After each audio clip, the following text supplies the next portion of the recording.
Subscribe करें हमारा official YouTube channel और बेल आइकन दबाकर पाएं सभी नोटिफिकेशन।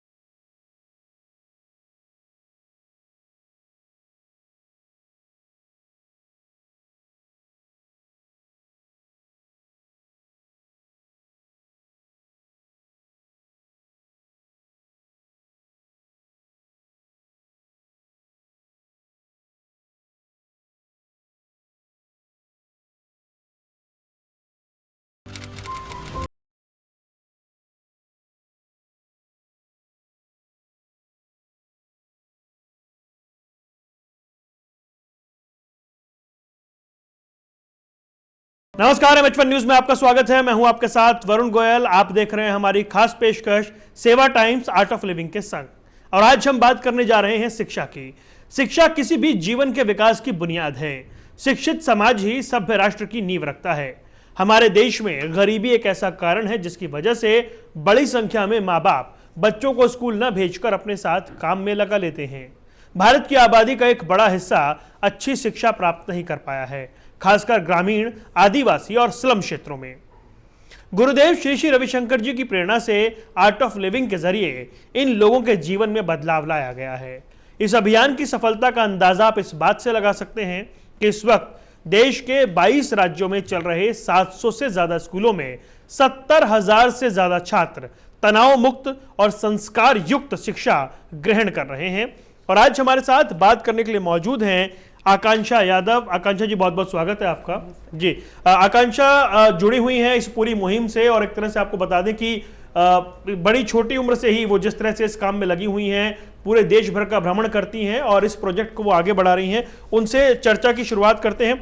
सबसे पहले तो आकांक्षा, हमें ये बताइए कि ये पूरा प्रोजेक्ट है क्या, इसकी बुनियाद क्या है? आपने जैसे अभी बोला कि देश भर में हमारे 702 स्कूल्स हैं और ये स्कूल्स ऐसी जगह पर हैं जहां पर पहले कभी स्कूल्स हुए ही नहीं है और जहां पे शिक्षा की कोई नींव नहीं है। वहां पे जो लोग हैं वो या तो डेली वेज वर्कर्स होते हैं या फार्मर्स होते हैं या फिर वो कोई छोटा मोटा काम करते हैं और वो अपने बच्चों से भी ऐसा काम कराते हैं। तो कहने का तात्पर्य ये है कि इस जगह पे अगर कोई शिक्षा नहीं होती, इस जगह पे कोई सेंसिटाइजेशन प्रोग्राम्स नहीं होते, तो वहाँ पे इन बच्चों को इस तरीके का संस्कार नहीं मिल पाता। उनका दायरा बहुत छोटा रहता है, उनके माता पिता का भी विजन बहुत छोटा रहता है। तो इस टाइप के सिस्टम में हमने सोचा कि हम स्कूल्स स्थापित करेंगे, अपने विद्यालय स्थापित करेंगे। तो हम ये समझते हैं कि शिक्षा को अगर देना है अच्छे तरीके से तो उसके लिए एक अच्छा वातावरण बनाना बहुत आवश्यक है। जैसे कि हमारी शिक्षा जिसको कहते हैं value based stress free education, इसका मतलब ये है कि इसमें 4 कंपोनेंट्स है। पहला, बच्चे को हम समझते हैं कि वो बचपन से नेचुरल लर्नर होता है, उसको ज्यादातर सिखाने का जरूरत नहीं है, उसको एक एनवायरनमेंट देने की जरूरत है जहां पे वो सीखे। पहला। दूसरा है टीचर्स। हमारे टीचर्स कैसे बच्चे को शिक्षा दे रहे हैं उस पे हमारा बहुत ध्यान रहता है। तीसरा है पेरेंट्स। जिन जिन जगह पे हमारे स्कूल्स हैं वो ऐसे एरिया है जहाँ पे पेरेंट्स बच्चे और पेरेंट्स एक दूसरे से इतना कनेक्टेड नहीं है। इसका मतलब है कि पेरेंट्स को पता ही नहीं है कि उनका बच्चा कर क्या रहा है। ठीक है, तो इसलिए पेरेंट्स भी हमारी इस पूरी प्रणाली में शामिल है। हम पेरेंट्स के लिए भी काफी कुछ करते हैं। फोर्थ, जो चौथा पार्ट है, कम्युनिटी भी एक बच्चे के शिक्षा में बहुत भागीदार होती है। तो हम इन 4 कंपोनेंट्स पे जब काम करते हैं तब एक बच्चा एक अच्छे एनवायरनमेंट में पल के उसका एक चरित्र निखरता है। तो ये हमारा पूरा value based stress free education का आधार है। आकांक्षा जी, एक चीज और हम आपसे समझना चाहेंगे, स्ट्रेस फ्री एजुकेशन, इसे हम कैसे समझें? स्ट्रेस फ्री एजुकेशन आप ऐसे समझिए कि जैसे मैंने आपको पहले भी बोला कि इन इलाकों में बहुत स्ट्रेस रहता है। स्ट्रेस कैसे रहता है मैं बताती हूँ। हर एक बच्चा, ऑलमोस्ट सारे जितने भी हमारे स्कूल में बच्चे आते हैं, ये मेरे एक्सपीरियंस में रहा है क्योंकि मैं काफ़ी उनके साथ वक्त बिताती हूँ। तो हर एक बच्चा ये देखकर आता है वायलेंस, अपने घरों में वायलेंस देखता है, अपने पिताजी को पीते हुए देखता है, गाली गलौज सुनता है। तो इस एनवायरनमेंट में जब बच्चा रहता है ना, तो उसके दिमाग में स्ट्रेस हो ही जाता है। और अब जब बच्चे हमारे स्कूल में आते हैं और उनसे एक्सपेक्ट करें कि वो अब अच्छे से पढ़ेंगे, तो वो होगा नहीं।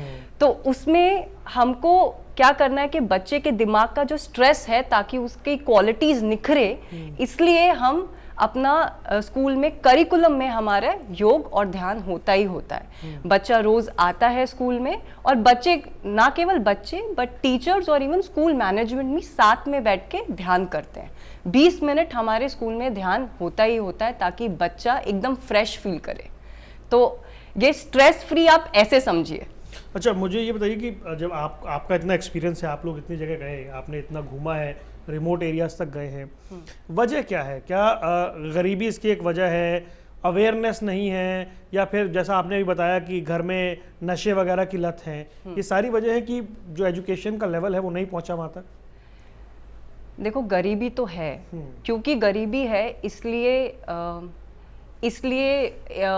जो बेसिक माइंडसेट होता है पेरेंट्स का, वो ये होता है कि अगर बच्चे हैं तो वो हेल्पिंग हैंड्स बनेंगे। उनका दिमाग में ये नहीं आता कि गरीबी, पढ़ाई से अगर हमारा बच्चा कहीं आगे निकल जाए तो वो गरीबी वैसे भी हट जाएगी।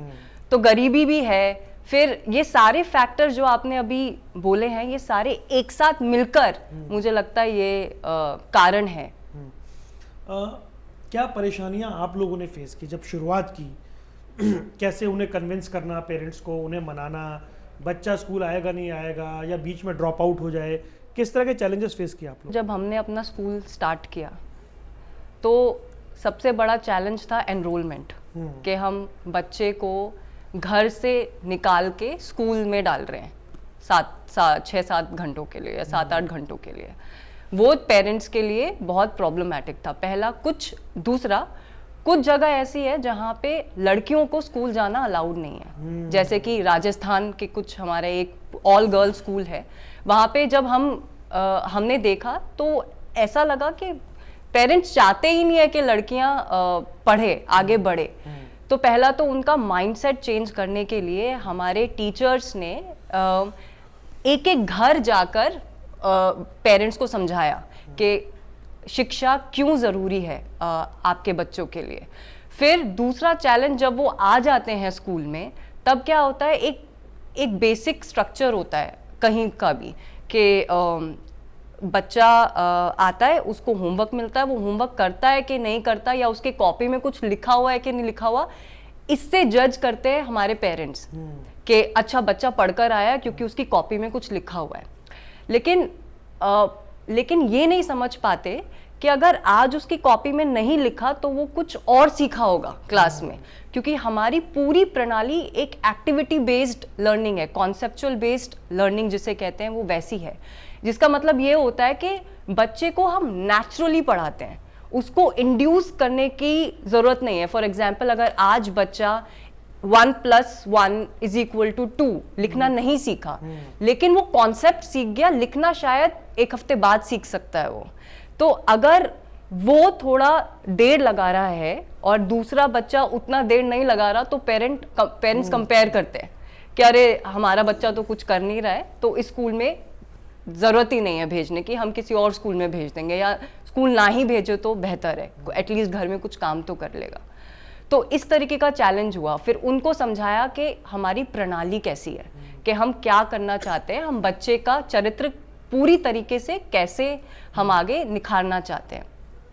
तो ये दो तरीके की तो आवश्यक बिल्कुल ही हमें डिफ़िकल्टी हुई वहाँ पे करने के लिए।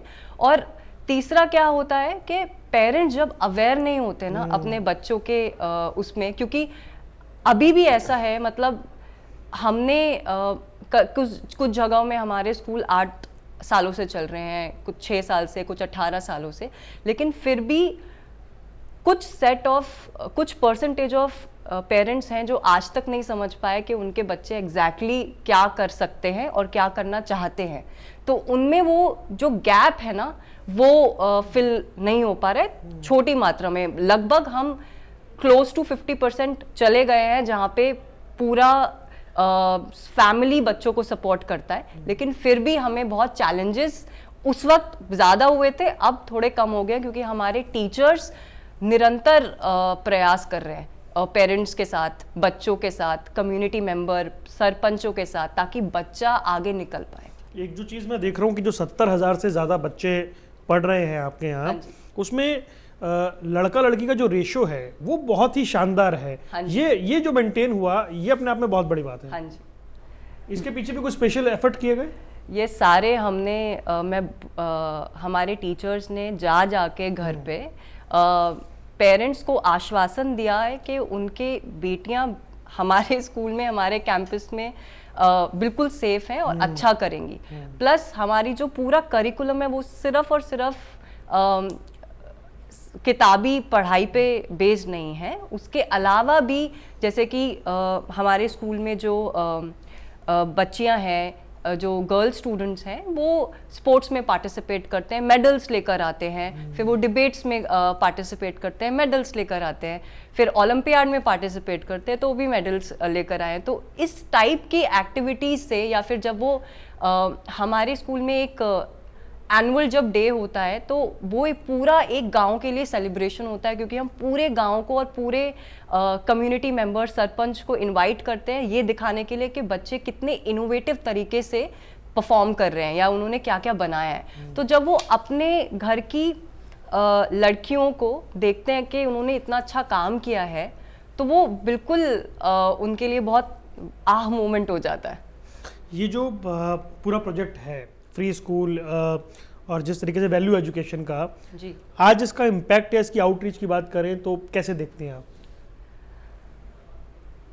मैं देखती हूँ कि इसका आउटरीच 70,000 से ज़्यादा बच्चों के ऊपर हुआ है, और 70,000 से ज़्यादा बच्चे और उनके पेरेंट्स और कम्युनिटी मेंबर्स, उसका अगर हम अंदाज़ा लगाएं तो ये बहुत अच्छा फिगर है। और वो भी इन जगहों पर जहाँ पर हम मुझको पता है और हमारे टीचर्स को पता है ये इतना डिफ़िकल्ट होता है एक एक को घर से बाहर निकाल के इनिशिएटिव लेने के लिए।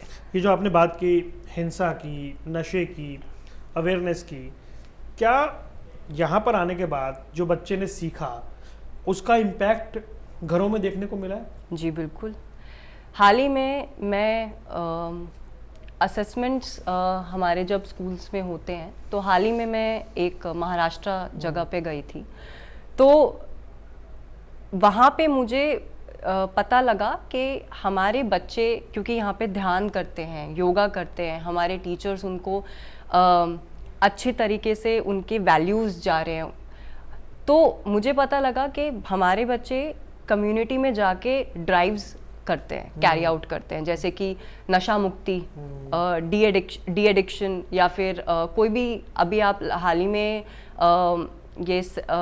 गुरुदेव श्री श्री रविशंकर जी ने एक ड्राइव निकाली थी जहाँ पे बोला था कि रिवर रिजुविनेशन, और उसमें बोला था कि नदियों को, नेचुरल रिसोर्सेज को बचाओ। तो हमारे बच्चों ने बोला कि हमें भी कुछ करना चाहिए।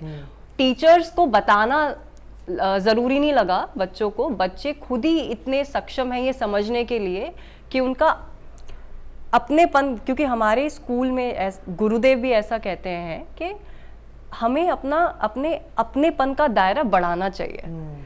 मेरी मम्मी, मेरे पापा, या मेरा जॉब, या मुझसे रिलेटेड मेरा क्लोज सर्कल, इसके अलावा जब दायरा बढ़ता है तब एक समृद्ध गांव बनता है, या तब एक समृद्ध कम्युनिटी, आप कह सकते हैं, एक समृद्ध गांव या समृद्ध कम्युनिटी बनती है।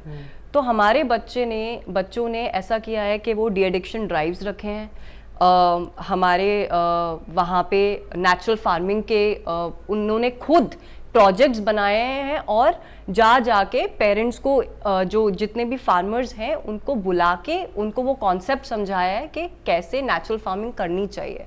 और इससे हमें पता लगा है कि मोर देन 50% ऑफ पेरेंट्स उन्होंने अपने बच्चों की बात मानते हुए पीना छोड़ दिया। ये हमारा इस बार का असेसमेंट है, बहुत अचीवमेंट है कि बच्चा, आप सोचिए, और हमारे प्राइमरी स्कूल्स में जिस स्कूल्स में मैं विजिट कर रही थी वो प्राइमरी स्कूल है। आप सोचिए एक 6ठी या 5वीं क्लास का बच्चा अपने पिताजी को बोल रहे हैं कि आप पिएंगे नहीं, आप पिएंगे तो हम आपसे बात नहीं करेंगे। इस तरीके का जब बच्चों के अंदर खुद ऐसा होता है कि हम चेंज करेंगे सामने वाले को, हम जिम्मेदारी लेते हैं, ये हमारी भी जिम्मेदारी है, तब चेंजेस आते हैं और हमने ऐसे चेंजेस देखे हैं। आकांक्षा, एक सवाल और हम आपसे करना चाहेंगे कि हम देखते हैं कि एजुकेशन मिल रही है लोगों को या बच्चों को और अच्छे स्कूलों में जा रहे हैं, लेकिन उसके बावजूद जो एंगर है, जो डिप्रेशन है, इस तरह के केसेस जब आते हैं, उससे ये कितना अलग है कि बच्चा जो गुस्सा है उसको संभाल पाए या हैंडल कर पाए या डिप्रेशन में ना जाए, उसको लेकर आपके एफर्ट्स क्या हैं? पहले बात तो ये समझना बहुत ज़रूरी है कि स्ट्रेस क्यों आता है बच्चे को, वो भी एक बहुत ही छोटी उम्र में, या डिप्रेशन क्यों आता है। वो इसलिए आता है क्योंकि जहाँ तक मैंने एक्सपीरियंस करा है वो इसलिए आता है क्योंकि अगर छोटी उम्र में मैंने देखा है कि अगर आपके मार्क्स उससे कम आ गए तो आप कंपेयर होते हो कि आप इंटेलिजेंट नहीं हो और आप इंटेलिजेंट हो, आपको उसकी तरह बनना है। या फिर पीयर प्रेशर क्यों होता है? पीयर प्रेशर होता है जब बच्चा अपने आप को किसी और से कंपेयर करने की कोशिश करता है, या वो ये सोचता है कि मैं उससे कम हूं और वो मुझसे बेहतर है, तब पीयर प्रेशर आता है। सोसाइटी का भी प्रेशर होता है क्योंकि बच्चों को ये लगता है कि मेरे माँ बाप की या मेरी आसपास की सोसाइटी की मुझसे एक्सपेक्टेशन कुछ और है और मैं वो उस पर खरा उतर नहीं रहा हूँ या उतर नहीं रही हूँ, इसलिए वो प्रेशर आता है। हमारा जो प्रणाली है वो कहता है कि हर एक बच्चा अपने आप में यूनिक है और वो नेचुरल लर्नर है और उसका पेस अलग है। आज अगर मैं एक मैथ्स का कॉन्सेप्ट समझी हूँ, जरूरी नहीं है कि मेरी दोस्त भी वही कॉन्सेप्ट आज समझी है, वो कल परसों अगले वीक समझ सकती है। और इसका मतलब ये नहीं है कि मैं फास्ट हूँ या मैं इंटेलिजेंट हूँ और वो वीक है। क्या पता मुझसे आगे कभी वो अच्छे उसमें चले जाए, अच्छे जॉब में चले जाए। तो ये जो कंपैरिजन है और ये जो स्ट्रेस, ये जो अपने दिमाग में बच्चों ने बना रखा है, इसको स्ट्रेस कहते हैं। हमारे स्कूल में पहली बात तो क्योंकि बच्चे ऑलरेडी स्ट्रेस्ड होते हैं बिकॉज ऑफ देयर सर्कमस्टेंसेस, तो उसमें हम योगा ध्यान तो कराते ही कराते हैं। और दूसरा, हमारे टीचर जब फैसिलिटेशन सेशंस कहते हैं हम उनको, जब हम उनके साथ काम करते हैं तो हम उनको चाइल्ड साइकोलॉजी के साथ साथ ये भी बताते हैं कि हर एक बच्चा यूनिक है और वो अपने पेस में उसको पढ़ने दीजिए। उसको आपको फोर्स करने की जरूरत नहीं है कि तुम अभी क्यों नहीं सीख रहे हो।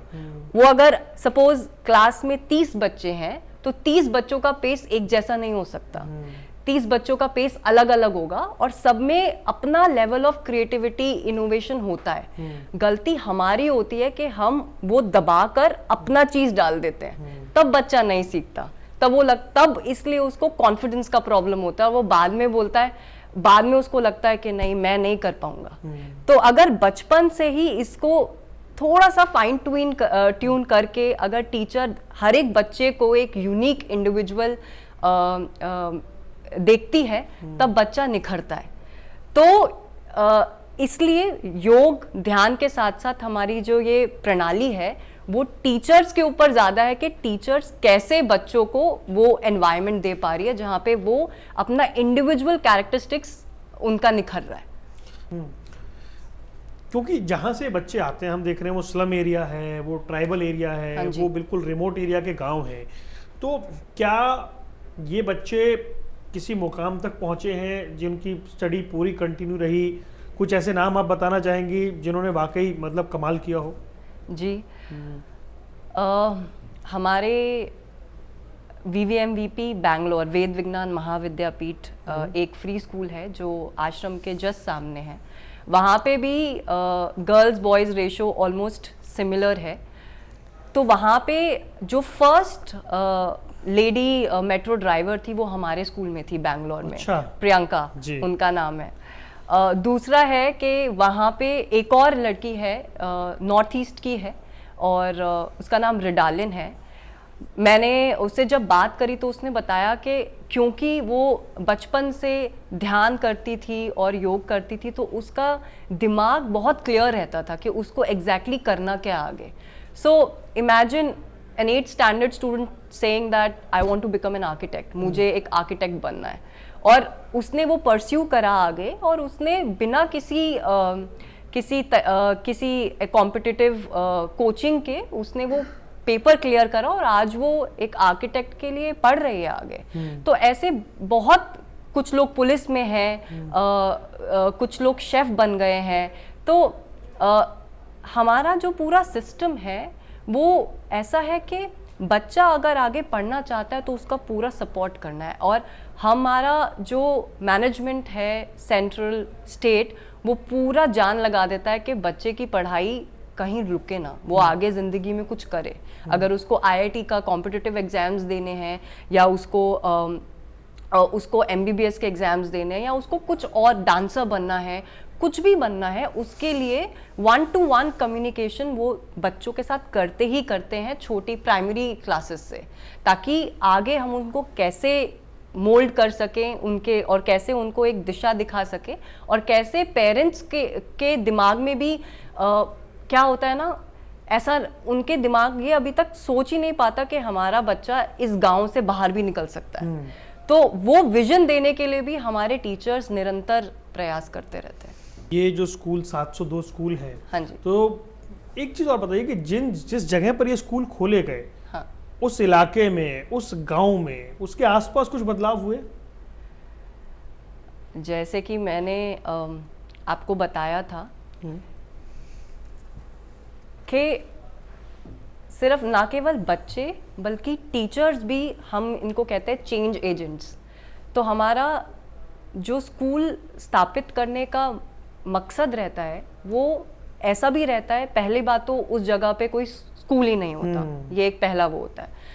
दूसरा ये है कि अगर हमारा स्कूल एक एरिया में हो गया तो इसका मतलब ऑटोमेटिकली यही है कि हम पेरेंट्स के लिए काम करेंगे, हम कम्युनिटी के लिए काम करेंगे, हमारे साथ और भी प्रोजेक्ट्स आएंगे, जैसे कि महिला सशक्तिकरण के प्रोजेक्ट्स आएंगे, women empowerment projects, natural farming projects, then de-addiction projects. ये प्रोजेक्ट्स हमारे स्कूल्स के साथ एसोसिएटेड ऐसे होते हैं कि टीचर्स जा के अवेयरनेस प्रोग्राम करता है, फिर टीचर करता है तो स्टूडेंट्स में एकदम वो आ जाता है। जैसे कि अगर स्टूडेंट्स ने कोई प्रोजेक्ट, कोई कॉन्सेप्ट पढ़ा आज, मान लीजिए उसने आज पेड़ों के बारे में पढ़ा, तो वो बिल्कुल अवेयरनेस हो, उसमें बिल्कुल अवेयरनेस आ गई, तो बच्चे डिसाइड करते हैं कि वो अगला कैंपेन क्या करेंगे और कैसे करेंगे। तो ये जो पूरा एग्जीक्यूशन है वो ऐसा रहता है कि बच्चे जाके घरों के आसपास पेड़ लगाएंगे, फिर अपने माँ बाप को बताएंगे और बोलेंगे पेड़ नहीं काटना चाहिए, क्यों नहीं काटना चाहिए ये भी बताएंगे, और एक्चुअली नहीं काटने देंगे वो।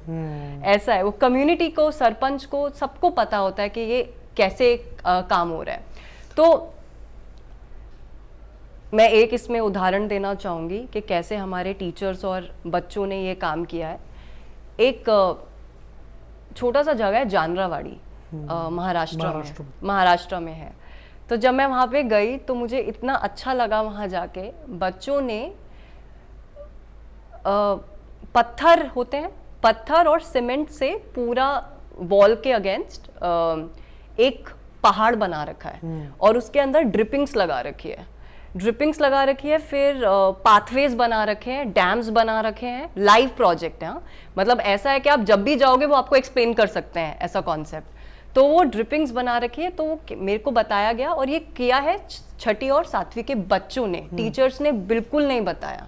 तो उस स्कूल की एक और खासियत है कि वहाँ पे बच्चे, मतलब क्योंकि वो स्कूल ज़्यादा टाइम से हो गया है तो अब बच्चे और निखर गए हैं, तो तो अगर वो भी कोई भी कॉन्सेप्ट पढ़ते हैं उसको तुरंत एप्लीकेशन में बदलने का उनका रहता है, चाहे कोई भी रिसोर्सेज हो या ना हो, लेकिन उनका रहता है। तो वो क्या करते हैं, वीकेंड पे या फिर एक एनुअल डे पे या क्वार्टरली वो लोगों को बुलाते हैं और वो बताते हैं कि देखो नदियाँ क्यों सूखती है, डैम्स क्या होते हैं, पानी का क्या महत्व है, हमें क्या करना चाहिए, और नेचुरल और केमिकल फ्री फार्मिंग हमें क्यों करनी चाहिए और आगे इससे क्या होगा। तो जब वो अपने आसपास के लोगों को ऐसा बताते हैं तो लोगों में चेंजेस आते हैं। और हमारे स्कूल्स की वजह से या इन बच्चे और टीचर्स के प्रयास की वजह से ऐसा हुआ है कि parents have switch to natural farming. ये जो एक अप्रोच आप लोगों की रहती है कि कम्युनिटी, टीचर, पेरेंट्स सबको एक तरह से जोड़ना, जी हाँ, ये अप्रोच को एक बार समझाइए आप हमें। तो जब हम छोटे होते हैं तो एक तो हमारे स्कूल्स में वो पेरेंट टीचर मीटिंग्स होती थी जहाँ पे टीचर्स बताती थी कि बच्चा कैसे इम्प्रूव कर सकता है और पेरेंट्स सुनते थे। और जब वो पेरेंट्स वापस घर पे आते थे वो पूरा ध्यान अपने बच्चों पे रखते थे कि जो टीचर्स ने फीडबैक दिया है वो बच्चे कर पा रहे हैं कि नहीं कर रहे हैं। दूसरा चीज़, हमारे पेरेंट्स क्या हमें ना एक प्रोटेक्टिव एनवायरनमेंट में रखते हैं कि हमारी संगत कैसी है, हमारी वाणी कैसी है, हम कैसे एक इंडिविजुअल बन रहे हैं। इसमें हमारे पेरेंट्स का बहुत योगदान, हमारे पेरेंट्स टीचर्स का बहुत योगदान रहता है। तीसरा क्या है, पेरेंट्स और टीचर्स हमेशा they used to make sure कि हम जिस वातावरण में हैं वो भी अच्छा हो, वो भी एकदम शुद्ध हो। तो वहाँ पे सोसाइटी, कम्युनिटी, ये बहुत इम्पॉर्टेंट है। तो मैं ये सब इसलिए बता रही हूँ क्योंकि इन बच्चों के लिए कम्युनिटी और पेरेंट्स, टीचर्स, हम लोग कंसिस्टेंटली बच्चों के साथ काम कर रहे हैं, बच्चों पर काम कर रहे हैं, लेकिन अगर पेरेंट्स और कम्युनिटी एकजुट नहीं हुए तो बच्चे का पूरा चरित्र नहीं आएगा आगे। ये एक बात हो गई। दूसरी बात, अगर हम इसको पूरा रिवर्स कर दे, जो हमारे स्कूल में होता है वो ऐसा होता है कि बच्चा जब सीखता है हमारे स्कूल में तो वो उसका दायरा सोचने का इतना बढ़ जाता है कि वो जिम्मेदारी ले लेता है कि हम अपने पेरेंट्स और हम अपने कम्युनिटी को जाके ठीक करेंगे। तो ये बच्चे की रिस्पॉन्सिबिलिटी बन जाती है करने की। सो हमारा जो पूरा ये है, पहला है कि हम बच्चे पे ध्यान देंगे, बच्चे पे हमारे मॉरल वैल्यूज़ क्या हैं, बच्चा कैसा कर रहा है पढ़ाई में, वैसे भी उसके इंटरेस्ट क्या है। हमारे टीचर, एक एक टीचर को क्लास में बैठे हुए एक एक बच्चे के बारे में विस्तार से पता है, वो इस सेमेस्टर में कैसा परफॉर्म किया, क्यों नहीं परफॉर्म किया, उसका क्या गुण अभी निकल रहा है, टाइम मैनेजमेंट। जब मैं उनकी लॉग बुक देखती हूँ तो मुझे लगता है कि ये टाइम मैनेजमेंट और ये सब तो मैनेजमेंट टर्म्स हैं, मतलब MBA में जाके बच्चे या टीचर्स कभी यूज़ करते हैं। लेकिन इतनी छोटी उम्र से जब टीचर इतना छोटा, और वही टीचर जो गांव में रहते हैं, वही टीचर्स जिनको इतना कुछ रिसोर्सेज नहीं मिलते, लेकिन फिर भी उनका एकमात्र जो एम होता है वो ये होता है कि कैसे ये बच्चा, हर एक बच्चा जो हमारे स्कूल में है, ये कैसे निखरे, कैसे एक रिस्पॉन्सिबल सिटीजन बने और कैसे ये दूसरों का भी रिस्पॉन्सिबिलिटी ले। तो ना केवल एकेडमिक्स बट कैसे एक रिस्पॉन्सिबल ह्यूमन बीइंग हमारे बच्चे बने सोसाइटी के लिए, अपने माँ बाप के लिए, ये टीचर्स का उत्तरदायित्व होता है। दूसरा पेरेंट्स का, क्योंकि हमारे उसमें parents is the secondary component, तो इसलिए फिर वो पेरेंट्स को हैप्पीनेस प्रोग्राम कराते हैं। हैप्पीनेस प्रोग्राम में वही होता है, ध्यान होता है, योग होता है, उससे सेंसिटाइजेशन होता है। जब पेरेंट्स भी घर जाके ध्यान करते हैं, वो भी समझ पाते हैं कि हमारे स्कूल में क्या हो रहा है और बच्चा क्या सीख रहा है, उसका ओरिएंटेशन भी हम वैसे देते हैं। तीसरा, जब कम्युनिटी कोर्सेज होते हैं, तो जब कम्युनिटी कोर्सेज होते हैं तो उसमें सेंसिटाइजेशन प्रोग्राम्स, नवचेतना शिविर, हम ये सब उनको देते हैं। तो उस तरीके से सारे जब लोग एकजुट हो जाते हैं तो ये कम्युनिटी के ऊपर भी, कुछ कम्युनिटीज़ ऐसी हैं मैंने देखी हैं कि वो ये बोलते हैं कि अगर इस इलाके में स्कूल है तो ये हमारी रिस्पॉन्सिबिलिटी है कि वो अच्छे से चले। सरपंच बोलता है ये हमारी रिस्पॉन्सिबिलिटी है कि बच्चा अच्छे से आगे बढ़े इस स्कूल में, और इसके स्कूल के बच्चों को कोई दुख, कोई भी प्रॉब्लम ना फेस, परेशानी ना फेस करनी पड़े। तो इस तरीके से हमारी ये प्रणाली काम करे। अच्छा, अंत में आपसे जानना चाहेंगे फ्यूचर प्लान्स क्या है आपके? देखिए, आज भी इस देश में 13,000 से 14,000 गांव ऐसे हैं जहां पे बिल्कुल स्कूल्स नहीं है।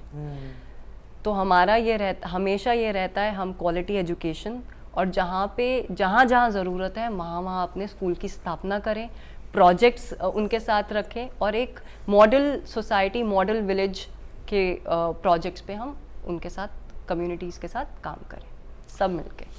आकांक्षा जी, आप स्टूडियो में आइए, आपने हमारे लिए वक्त निकाला, आपका बहुत बहुत धन्यवाद। तो हमारे साथ थी आकांक्षा यादव, और आपको बता दें सेवा टाइम्स आर्ट ऑफ लिविंग में आज फिलहाल इतना ही। और ये जिस तरह का सामाजिक सरोकार का ये काम चल रहा है, शिक्षित भारत यानी कि उज्जवल मजबूत भारत के भविष्य का निर्माण हो रहा है, उसकी नींव रखी जा रही है। आज दीजिए इजाजत, फिर होगी मुलाकात। नमस्कार।